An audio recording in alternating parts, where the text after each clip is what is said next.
నమస్తే అందరికీ, నేను Bhargav. UK Khiladi episode number 2. So ఎందుకు అనాల్సి వస్తుంది కిలాడి అంటే, వీళ్ళు నిజంగానే దోచుకున్నారు, దొంగలు కాబట్టి అనాల్సి వస్తుంది. దాదాపు 50 నుంచి 100 మంది బాధితులు ఈరోజు బయటికి రాలేక, అందులో వాళ్ళకు వాళ్ళే కుమిలిపోతున్నారు బయటికి రాలేక. ఎందుకంటే ఇల్లీగలు, యూకే వీసా ఇవ్వడం ఇల్లీగలు, తీసుకోవడం కూడా ఇల్లీగలే. వీళ్ళు ఆఫీసులు ఏర్పాటు చేసి, ద డెస్టినీ అనే పేరుతో ఆఫీసులు ఏర్పాటు చేసి, హైదరాబాద్లో, గుంటూరులో ఆఫీసులు పెట్టి 29 దేశాలకు సంబంధించిన వీసాలను మేము రెన్యువల్ చేస్తామని చెప్పి లక్షల పైసలు తీసుకొని ఈరోజు బాధితుల ఉసురు తీసుకుంటున్నారు. సో ఇప్పుడు ఇదే నందూస్ వరల్డ్ అనే యూట్యూబ్ ఛానల్కి సంబంధించిన రెవెన్యూ దాదాపు వాళ్ళకి ఎంత వస్తుందో తెలుసా? యూట్యూబ్ రెవెన్యూ, ఓన్లీ యూట్యూబ్ రెవెన్యూయే వాళ్ళకి 28 లక్షల రూపాయలు యూట్యూబ్ రెవెన్యూ వస్తుంది. పైసలు సరిపోతలేవా? ఆల్రెడీ మీరు యూకేలోనే ఉన్నారు కదా, మంచి లగ్జరీ కార్లు, లగ్జరీ ఇల్లు ఇవన్నీ కొనుక్కున్నారు, ఎంజాయ్ చేస్తున్నారు కదా. నెలకి 28 లక్షలు 30 లక్షలు యూట్యూబ్ రెవెన్యూ వస్తుంది కదా. ఇంకా సరిపోతలేవా? ఒక కారు కాదు, 100 కార్లు కావాలి, 2 ఇల్లులు సరిపోవు, 200 ఇల్లులు కావాలి, అంతే కదా. అట్లా లగ్జరీ లైఫ్కి అలవాటు పడి మంది సొమ్ము మంది కొంపలకు ముంచి పైసలు దోచుకొని అవతల పడ్డరు. సో వీళ్ళు ద డెస్టినీ అనే ఆఫీసులు పెట్టి గుంటూరులో ఆల్రెడీ ఇప్పుడు మూసేసిరు, అది దుకాణం బంద్ చేసిర్రు. కేసు అయింది ఇబ్రహీంపట్నంలో. ఒక వ్యక్తి కేసు పెట్టిండు వీళ్ళ మీద. ఆ కేసు డీటెయిల్స్ ఒకసారి మీ ముందుంచే ప్రయత్నం చేస్తాను నేను. ఇప్పుడు ఈ కనిపించే అన్ని కూడా నందూస్ కిచెన్కి సంబంధించిన, నందూస్ వరల్డ్కి సంబంధించిన వాళ్ళ కంపెనీలు ఏవైతే ఉన్నాయని చెప్పి అంటుర్రు కదా. యూకేకి సంబంధించిన వీసాలు ఇప్పిస్తాం మేము, 5 కంపెనీలతో టైఅప్ ఉన్నాం మేము, మొత్తం మేము చెప్పినట్టు ఇంటర్వల్ అని చెప్పిరు కదా. సో వాళ్ళకు సంబంధించిన ఏవైతే కొన్ని కంపెనీలు ఉంటాయో, ఇక్కడ చూడండి ఒకసారి మీరు. నందూస్ కిచెన్ ఎల్టీడీ అని ఉందా, ఇది వాళ్ళదే. ఇగో companies house, termination of director appointment, Ramanandana అన్నే.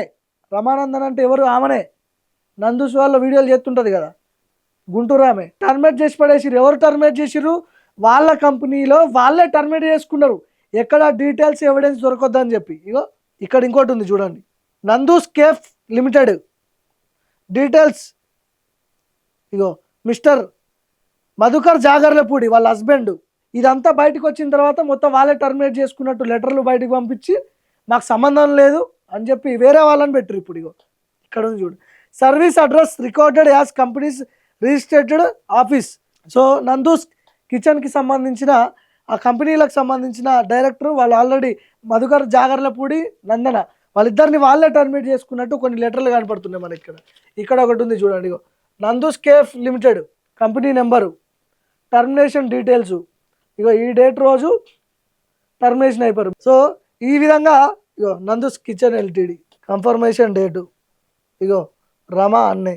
ఇవన్నీ కూడా ఇప్పుడు నేను చూపించిన అన్నీ కూడా వీళ్ళ కంపెనీలే. ఇవన్నీ వీళ్ళ కంపెనీలే, కాకపోతే వీళ్ళే టర్మినేషన్ చేయించుకున్నారు. అంటే ఎక్కడ ఎవిడెన్స్ దొరకొద్దని చెప్పి మొత్తం కొలాప్స్ చేసి వీళ్ళ ఈ కంపెనీలకు మాకు ఎట్లాంటి సంబంధం లేదు, మేము ఇక్కడ నుంచి వైదొలుగుతున్నాం, మమ్మల్ని ఒకళ్ళు టర్మినేషన్ చేసిరని చెప్పి చూపించుకోవడానికి ఇవి వాళ్ళు బయట పెట్టే ప్రయత్నాలు చేసిర్రు.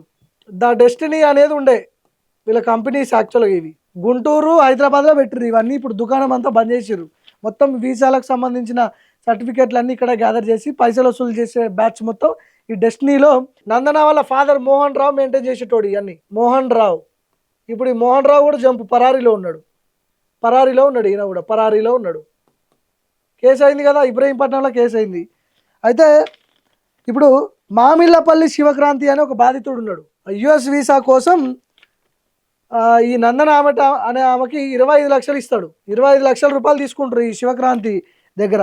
ఈ 25 లక్షల రూపాయలు తీసుకొని ఫోన్ ఎత్తారు, రెస్పాండ్ గారు. ఏం కాకపోయేసరికి మనోడు ఏం చేస్తాడు, ఇబ్రహీంపట్నం పోయి, ఇబ్రహీంపట్నంలోకి, ఏది ఎన్టీఆర్ జిల్లా ఇబ్రహీంపట్నంలో కేసు పెడతాడు వీళ్ళ మీద. ఇబ్రహీంపట్నం కేసు అవుతుంది, ఎఫ్ఐఆర్ అవుతుంది. మామిళ్ళపల్లి శివకుమార్ అని చెప్పి బాధితుడు ఆయన.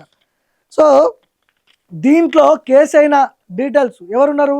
ఏ1గా నందు భర్త మధుకర్ ఉన్నాడు, జాగర్లపూడి మధుకర్ అంటారు కదా, మధుకర్. ఏ2గా నందన కిలాడి. ఏ3గా నందు ఫాదర్ మోహన్ రావు అనేటోడు ఉన్నాడు కదా, జంప్ అయింది కదా. సో ఈ బ్యాచ్ మొత్తం ఇప్పుడు దందా చేసింది. ఇక ఏ1గా ఉన్నటువంటి మధుకర్, ఏ2గా నందన వాళ్ళ వైఫ్, ఏ3 నందన వాళ్ళ ఫాదరు మోహన్ రావు. ఈ బ్యాచ్ అంతా కలిసి డెస్టినీ అనే కంపెనీలు పెట్టి మొత్తం మోసాలు చేసి పైసలు వసూలు చేసి అవతల పడ్డరు. కేసులు అనేవి వీళ్ళ మీద. కేసులు అయిన తర్వాత వీళ్ళ కంపెనీలలో, సొంత కంపెనీలలో వాళ్ళే టర్మినేషన్ చేసుకొని ఈ కంపెనీలకు మాకు ఎట్లాంటి సంబంధం లేదని చెప్పి బయటకు చెప్పే ప్రయత్నాలు చేస్తున్నారు. మొన్న ఒక వీడియో రిలీజ్ చేసింది, నాకు ఎట్లాంటి సంబంధం లేదు, మమ్మల్ని మొత్తం బదనాం చేయడానికి కొంతమంది ముగ్గురు యూకే నుంచి బయటకు వచ్చి మమ్మల్ని ఈ ట్రోల్ చేస్తున్నారు అది అని చెప్పింది. వాళ్ళ మీద ఎఫ్ఐఆర్లు అయినాయి. మరి ఏపీ పోలీసులు ఏం చేస్తున్నారు? పొలిటికల్ ఇన్ఫ్లుయెన్స్ ఉంది వాళ్ళకి.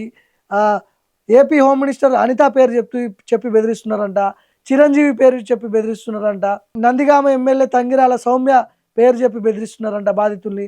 మరి ఇంత పెద్ద స్కామ్ జరిగినప్పుడు పోలీసులు ఏం చేస్తున్నారు? ఏపీ పోలీసులు ఏం చేస్తున్నారు? తెలంగాణలో కూడా ఉన్నారు బాధితులు, కాకపోతే బయటికి రావట్లేదు, తొందరలో రాబోతున్నారు వాళ్ళు. ఏదైనప్పటికీ పెద్ద ఎత్తున స్కామ్ చేసిరు వీళ్ళు. ఈ స్కామ్ బయటకు రావాల్సిన అవసరం ఉంది. పోలీసుల విచారణలో ఇది ఖచ్చితంగా బయటకు రావాల్సిన అవసరం ఉంది. చూద్దాం ఎంతమంది బాధితులు తొందరలో బయటకు వస్తారు.